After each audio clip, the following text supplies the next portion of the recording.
Alors, je suis Ivana, je suis étudiante en 5e année à l'IFEC et du coup, depuis septembre, je suis aussi stagiaire à la clinique chiropratique de l'IFEC.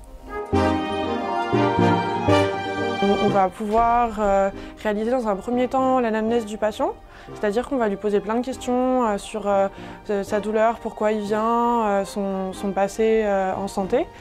Après, on va pouvoir aller rencontrer le clinicien qui va être en charge de notre consultation et on va pouvoir voir avec lui quel test on va pouvoir faire en plus, quelles parfois questions on va pouvoir poser en plus aussi, comment est-ce qu'on va pouvoir objectiver en fait la douleur du patient et poser un diagnostic. Donc après ça, on retourne voir notre patient et puis on fait nos tests, on repose nos questions et on retourne voir une deuxième fois le clinicien pour voir avec lui quel est le diagnostic final retenu et quel traitement on va vouloir mettre en place sur notre patient.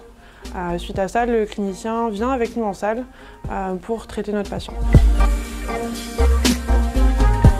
Durant ce stage, ce qui change vraiment des années précédentes, c'est que là vraiment on est vraiment actif, on est vraiment considéré comme thérapeute si je puis dire, mais en même temps on est aussi soutenu par toute l'équipe qui nous encadre. Donc on est vraiment autonome mais quand même soutenu quand on en a besoin.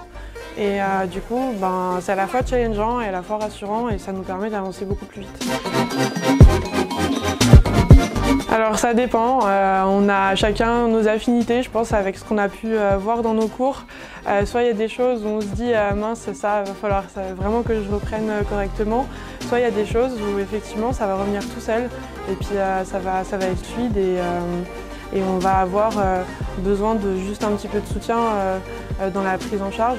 Après, vraiment dans l'ajustement, en général, ça se passe bien. Le but, c'est que ce soit vraiment nous qui ajustions notre patient. Le clinicien, il est là pour nous aider, mais il n'est pas là pour faire à notre place. Et ça, c'est vraiment très enrichissant.